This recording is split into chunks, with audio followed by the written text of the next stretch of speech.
Welcome back, everyone. Thanks for joining the podcast of the North-South Dialogue Project. I'm Lauren Lee from Hallie M. Jackson School of International Studies at the University of Washington. This podcast is produced by the collaborative work of the International Policy Institute of the University of Washington and Doing Sociology in India. Today's guest is Neha Nimble, who is a research manager at Ashoka University's Center for Social Impact and Philanthropy. She will present her research on how the COVID-19 pandemic is reshaping spaces for female domestic workers in India. I think this is a very timely and interesting topic to hear because we all have been going through this COVID-19 pandemic almost for 2 years. And this podcast provide the great chance for our audiences to hear what happened to the woman in India after the COVID-19. Hi, Neha. Hi, Lauren. How's India?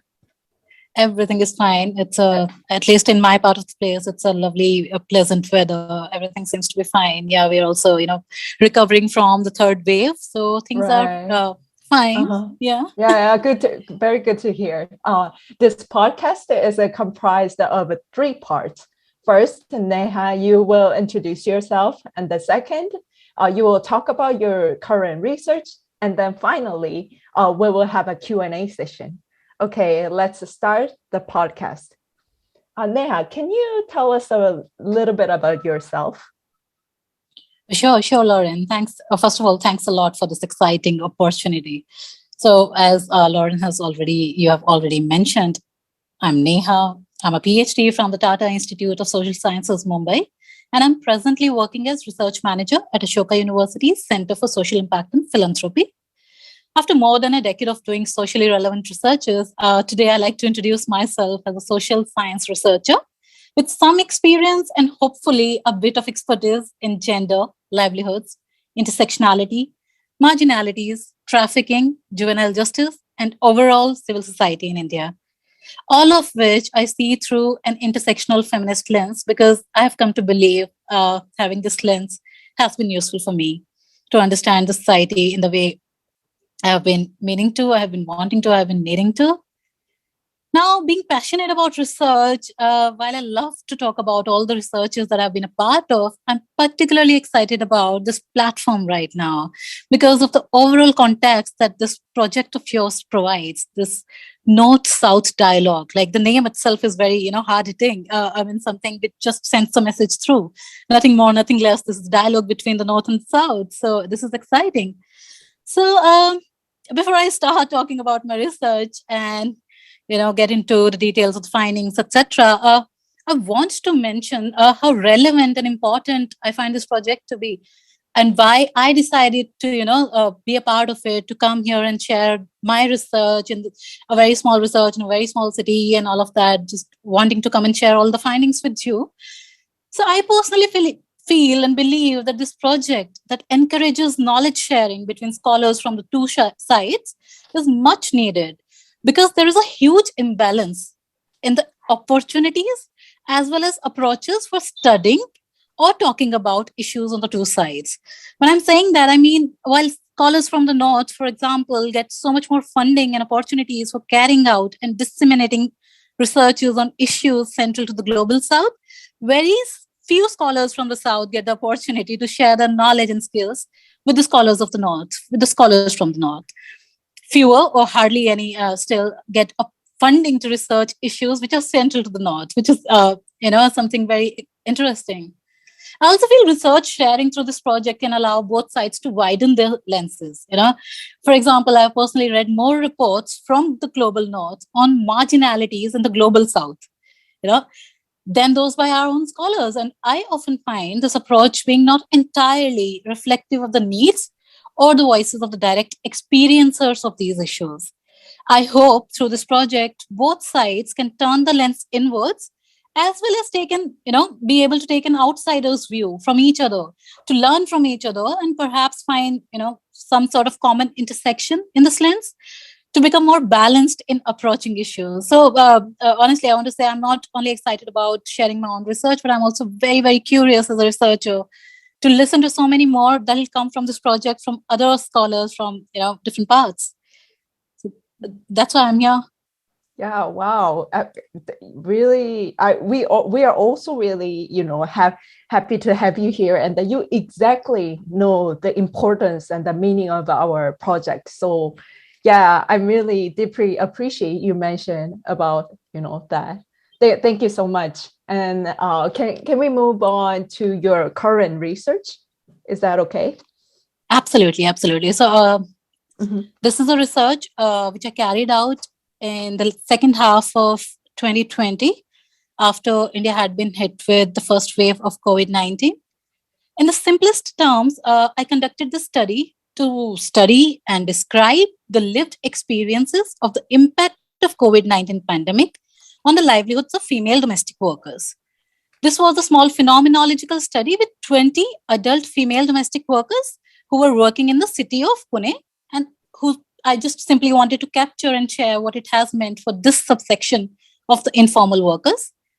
Overall, I had a number of expected and unexpected findings which suggest that relations of gender, caste, religion, and class construct and are constructed by, impact and are impacted by disaster, that is COVID in this case, as well as socio-economic devaluation of domestic work. If I list the different ways in which such impacts were manifested, materialized, that would include this.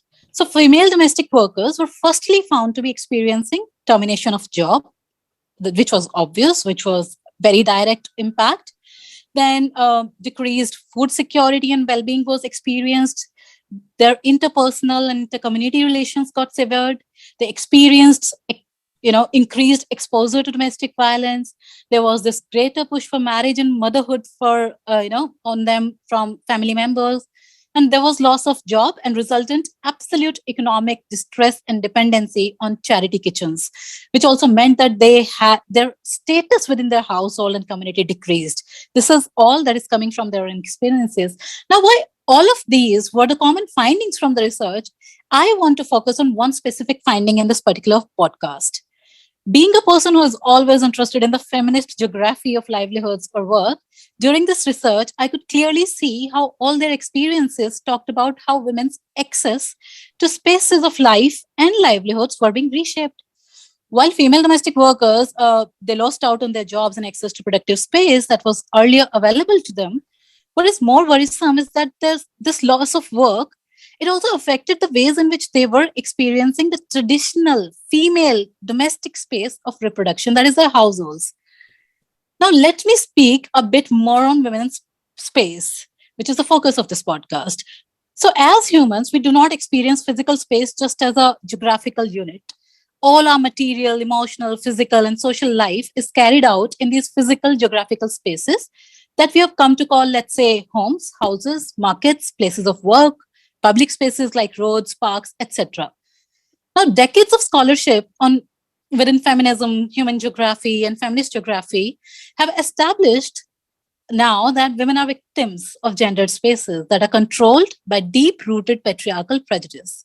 Women's and, let's say, women workers' identities as women and workers are constructed and exercised in spatial, physical locations that are embedded in social relations that have been constructed over time in that particular place where they are living their lives. In very simple terms, local and broader norms set by relations of gender and other social constructs like caste and religion, these impact the access patterns for women. This means that the location of a woman has implication for not only access to livelihood resources, but also the success of their livelihood outcomes. For example, controlled movement and restricted access to public spaces of education, politics, market, etc., have meant that their physical exclusion is also accompanied by, is also followed by socioeconomic marginalization as well. Now, when COVID-19 hit, it further laid bare the gendered material vulnerabilities across space. Much needed, but not so thought through lockdown that we had in our country and the resultant restricted economy, it led to reorganization of and change in access patterns of spaces like household, market, and city for women. These three are the sites these are the spaces that are particularly at focus in this research. So, to begin with, the participants' houses have been concentrated in the crowded slums and slum like localities in the margins of the city since before COVID. From their houses in these slums, they come to work in the modern residential societies, housing middle to upper middle class households. When the lockdown necessitated that they cannot go outside to work, it impacted how they experienced the physical spaces of houses, their work sites, and their city. Now, let me say how women's relationship with their households was impacted. That is the first part. During lockdown, as female domestic workers lost their primary jobs and had hardly any opportunity for diversifying their paid work, they were pushed back in the boundaries of their homes from public spaces of production. They shared that they experienced marginalization even inside homes, which are traditionally considered to be their female spaces. As they lost out on contributing to the financial needs of their households, most of them found themselves having little or no control over decision making in their family matters.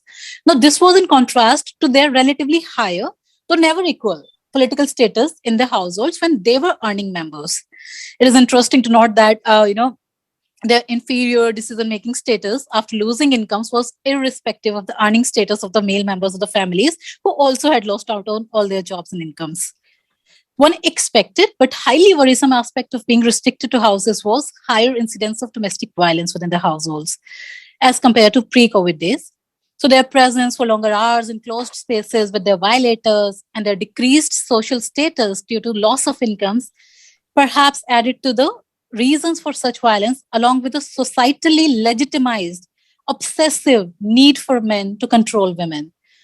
Then, despite facing, adverse conditions at home, the burden of care also increased on them in absence of any support from other family members.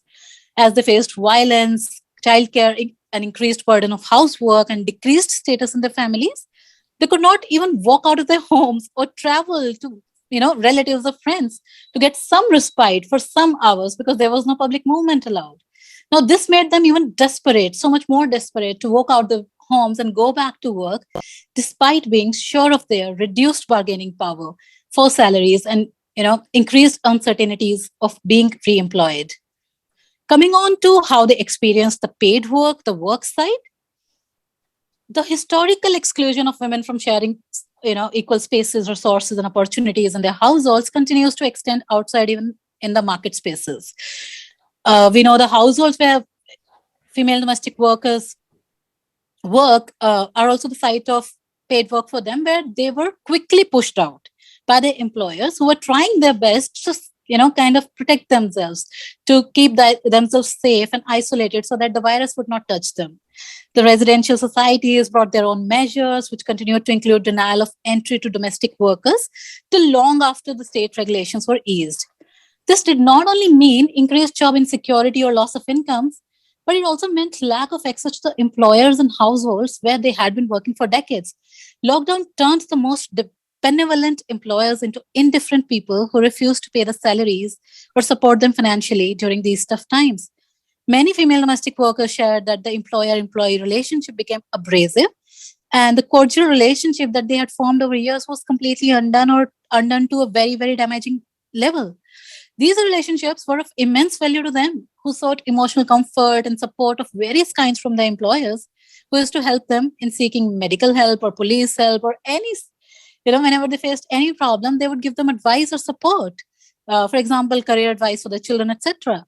The workers shared that though they might get the job one day, someday they might never get that relationship back because there is a lack of trust on both sides now. Now, coming on down to how women started experiencing their cities and how it was different before and after COVID, I want to say that COVID-19 simply exposed the power-laden spatial orderings of cities as well. To explain this, I want to highlight the problem in the mechanisms to curb the spread of virus. While strict lockdown that restrained any form of movement outside homes for anything other than what was considered necessary service was needed, its impact has been nothing but discriminatory. One of the measures was to have stricter movement control in red or containment zones. Now, these zones, which were marked red or containment, were simply the regions with the higher number of cases per capita. This oversimplified marking of places with more or less infections overlooked many discriminatory and institutionalized processes of exclusion. As states started relaxing lockdowns, people inhabiting non containment zones were at an advantage in restarting their livelihood activities, while those from containment zones had to be restricted in their pursuit of livelihoods. While it may seem that those living in containment zones were only victims of higher rate of infections, I would say the truth is far from that. It's not that simple. In very crude terms, the densely populated slums and such regions which show faster rise in infections are populated by people from traditionally disadvantaged caste, class, and minority religion. And this is very important. These people are already victims of class inequality, and they have a lack of access to and affordability of wide spaces and planned neighborhoods, and they could not patiently sit out the lockdown period. They had to worry about the question of life versus livelihood. It is, ironic that it was people with higher incomes who were able to access work from home, while female domestic workers and the likes of them, other unorganized casual workers, did not have that option or equipment to do so. So, COVID 19 affected the ways in which geography is organized and accessible to these women. If we see where things were for these women even before the COVID hit, if you look at the initial vulnerability even before COVID hit, for example, that they are hugely underpaid, there is no security of work, there are no legal protection measures for them, there are no access to resources of so many kinds, there is no unionization. The result in the impact of COVID becomes so much more deteriorating, so much more severe. Lockdown necessitated by measures attempting to curb the spread of COVID in India, it has led to construction and therefore reorganization of productive as well as reproductive spaces for these women. Now, the problem, the biggest peril I feel of such reorganization is the undoing of whatever little had been gained by them over years in terms of reducing the gender gap in access to and control over some spaces of production and some spaces of reproduction. This is the biggest peril, because whatever little gains they had been able to make over years, over decades, it took a lot of resistance, it took a lot of agency, it took a lot of fights within and outside their families, and all of that, somehow goes back to decades. And there are number of studies that have been establishing these now. And that is where I'll wrap up. Not so much on a happy note, but I wrap up here. Happy to answer any questions if you have, Lauren. Definitely. Yeah. Wow. Wow. Well, thank you so much for sharing your very interesting research. And then I'm really sorry for the woman in India, who suffer a lot by this COVID-19 pandemic. And I want to ask you 3 questions related to your research. Sure. In your presentation, you mainly mentioned the change of construction of woman and space after the COVID-19, right? Like, could you give us some more specific cases, showing how identity as a woman are constructed in the spatial location, before the COVID-19 in India? It seems like the marginalization of a woman becomes stronger after the COVID-19, but I want to hear more more detailed stories about how the Indian women are specifically constructed in the space before COVID-19. Thanks, Lauren, for your question. So I would say that space and gender and the relationship between the two is a universal sort of a practice, and the way the relationship between the two is manifested may once again differ across the different parts of the world, but definitely all social relations are played out in physical space and how we engage with those spaces. So I want to answer this question for Indian women in general, and not particularly female domestic workers, because that's what I understand, I think. And so let's say I grew up in Delhi. My college was far from my home, and every day for most of my adult life, I would be out of home until 6 or 7 in the evening. My parents, very surprisingly to me, never dictated a time by when I should be back home. But I would always ensure that I was back home before 7. And if ever I had to be back in college or somewhere else later than 7 p.m., I would be very anxious of traveling back home alone. and would either go to a relative nearby or I would ask some cousin to come pick me. Now, when nobody was forcing me to come home early and I had a very happy social life in college, why was I, rushing home? It was because I was scared. I was scared of navigating the space called city, called Delhi, in this case, which could be any other city in any other case. The problem is that I was scared of the space because these cities have been made by men. Their infrastructure has been planned, devised, executed by men. These cities do not provide safety. And who doesn't it provide safety to? To women. Because the social relations of gender are such that safety has become a woman's issue or that of a transgender person's issue, so much more than that of a man. When there is little public light or, inadequate public transport or obviously no cameras or similar technology, women's access to spaces becomes conditional. Their impact, it impacts how much they can study. It impacts whether they can apply for jobs that require them to stay out at nights. It impacts whether they can study courses that require them to be late hours in libraries or colleges.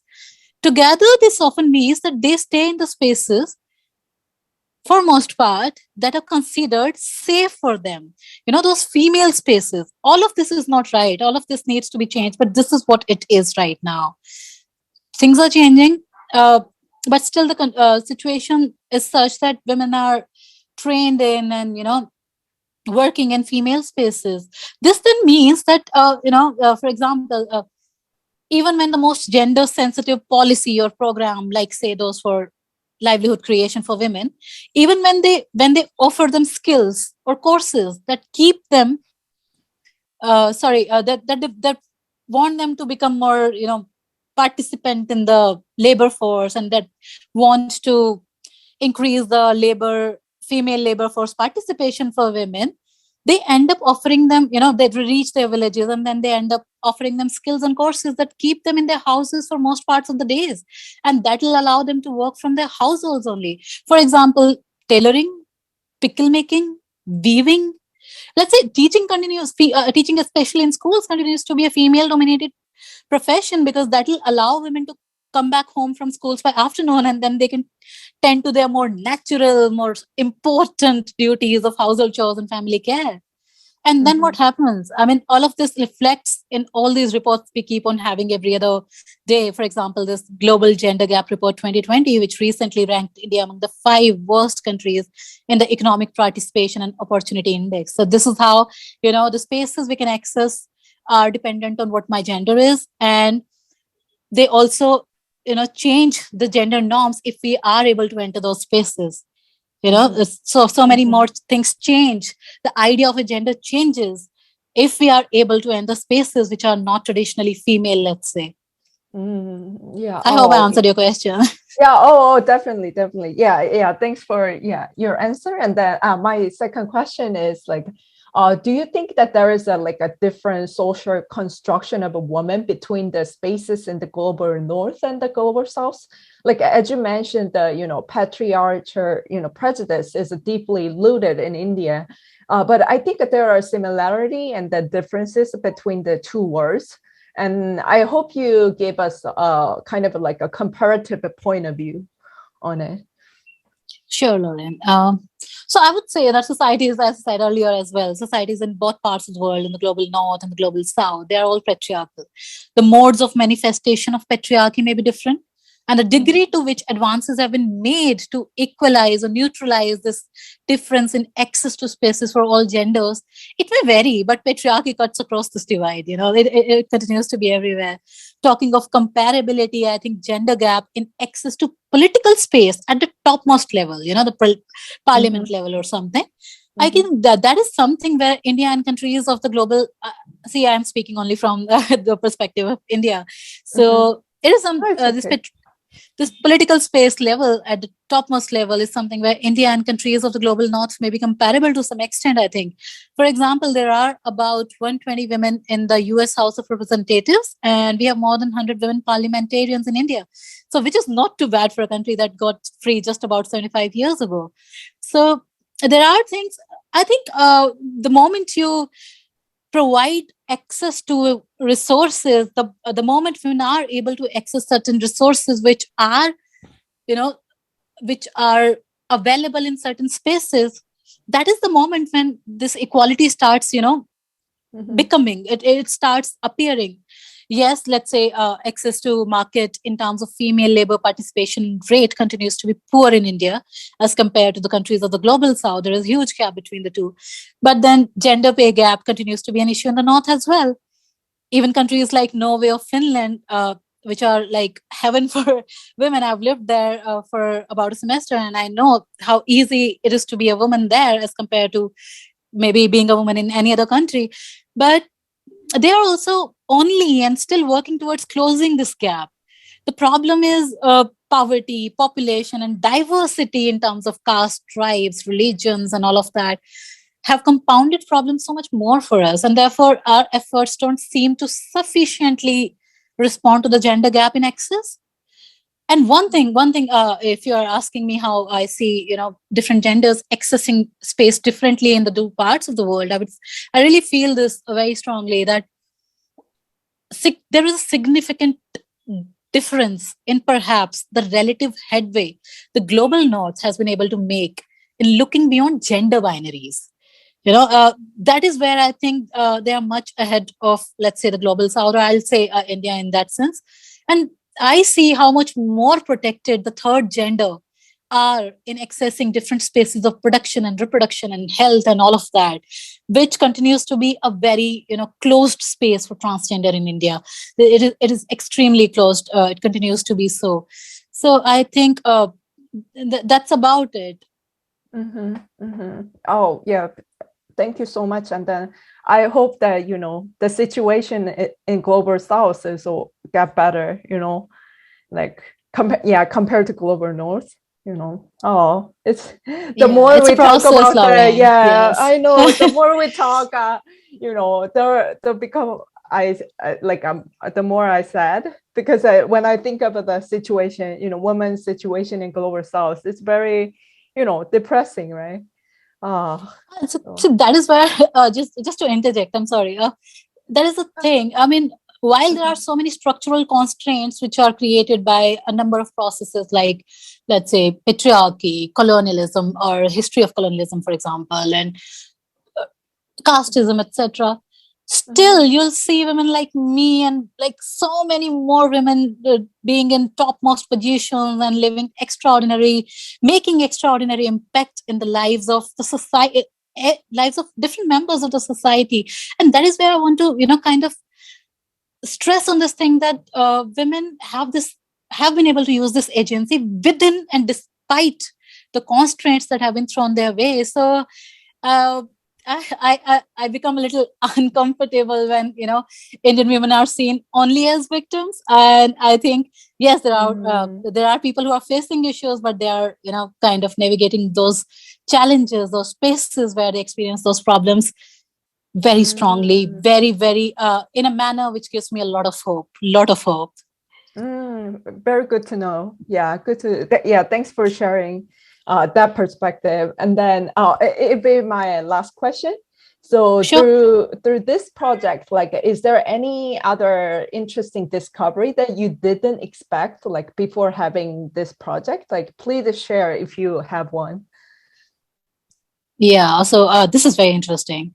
So I was, when I kind of started conceptualizing my research, all of that was happening, I was, of course, expecting loss of income, decreased food security, and reduced safety, and similar other findings from this research. But there were these two findings that surprised me. First, a very significant one is how religion was a central identity category that impacted how female domestic workers' experiences differed from each other. Now, initially, I had set out to do a very generic study of the common lived experiences of COVID for these women. But during the pilot, I realized that Muslim workers had particularly more severe impacts, and their experiences were more shocking for me. In my sample of the 20 workers, I want to mention here that 6 were scheduled caste Hindus, which is who belong to the most disadvantaged caste groups in India, and 14 were Muslims. After talking to them, I found that one social relation whose manifestation has become so much more crude is religion. I was shocked to learn that all but one Muslim participant had used a fake Hindu name to increase their chances of getting work in these households. This was before Oh. COVID. This was before COVID. So they were facing Mm-hmm. discrimination in hiring even before COVID. Now, this became worse due to this one incident or one thing that happened during the initial weeks of COVID-19 when India saw communalization of COVID. So there was this whole blame campaign by some extremist right-wing group against Muslims who termed them super spreaders, etc., which followed, a gathering of a certain Muslim subsect, which was just one of the religious gatherings in India during that time. So it was just a blame game which was blown out of proportion by them. So the Muslim participants, then they shared that such blame game did not only make their employers ask them to never come back again when they wanted to, keep on. They would call them 1 week into the lockdown, 2 weeks into the let us come, let us work, let us come, because if they would not go, they would not get salaries, and without salaries, the kind of salaries they make, they don't have savings. So it was completely a very, very desperate kind of a situation. So they would call them, please ask us to come, we'll come this day, we'll do this much work and all of that. But these Muslim participants had told me that the employers asked them to never come back again. But they also, severely hampered this whole process. It severely hampered their chances of being re-employed after COVID outbreak was over. So one of them told me that she was shocked when her former employer told her that it was them Muslims who had created this problem. They spread the virus. They brought the virus into the country, and now that she should go and seek help from Tabligis. Now, this Tabligis is a Muslim subsect which had this gathering. This girl, she did not even know who Tabligis were or are. Anyway, the employer asked her to never call her or to ever come to her place. She had been working in this home for 12 hours a day for 10 years. So that is how. So since then, since I undertook this study, now I've been in touch with some of the participants, and I realized that the re-employment for Muslim women's has been so much more delayed for Mm. as compared to the Hindu domestic workers who had also lost out uh, on their jobs and incomes for a significant period of time. Now, Mm. coming down to the second finding that I wouldn't really call surprising, but rather something that I was not really expecting, is the reasons for wanting to go back to work. So I was pretty naive and silly enough to, think that these women work because they need incomes to financially support their families, or maybe some of them like to do work. But all my participants, like without any exception, they shared that they wanted to go back to work because their workspace, their work site is the space of liberation for them. It is their Wow. own personal Mm. time and space where they can come to escape their Mm. personal or familial problems, where they can be themselves, who's not, a mother, who is needed by the child. They love to Oh. do all of their responsibilities, but this is the place where they can be just that woman, and that Mm-hmm. even if, and they shared that even if they get lesser salaries than before COVID, because they had lost out on all their bargaining power, and they would go, if they needed to go back to their previous employers or new employers, they would have to accept salaries whatever they were offering. So they said that even if they get lesser salaries, they would want to claim back that space where mentally they felt liberated for at least some time. So that was very, Mm. very intriguing for me, and I was Wow. very amazed by that finding. Yeah, like all of your interviewees said that they kind of feel Yes. liberation. That is very surprising, result. I, yeah, Wow. I think, Lauren, all of Mm-hmm. us, all of us women feel that in certain sense, in some manner, to some extent. Mm-hmm. It's just that when we are thinking, my association, my work is that of a woman who wants to work, and this is my identity Mm-hmm. and all of that. But when I think about an informal woman worker who is, coming from an extremely economically distressed family, Mm-hmm. we don't associate these notions with that class. And Mm. that is where we go wrong. Wow, this is very interesting story, and that thank you, Neha, for answering to my question, and then sharing My your pleasure. research. And then I'm sure our audience is also really enjoy your presentation a lot. And okay, thanks for listening to the podcast of a North-South Dialogue, and thank you, Neha, so much for A giving your pleasure, a present. complete pleasure. Thanks so much. Thanks so much. So our audiences, here's some notice. If you want to join this podcast, please send an email with your brief introduction of yourself and then your research to this email, nsdialogue@uw.edu. Again, nsdialogue@uw.edu. Thanks everyone, and bye-bye. Bye. Bye.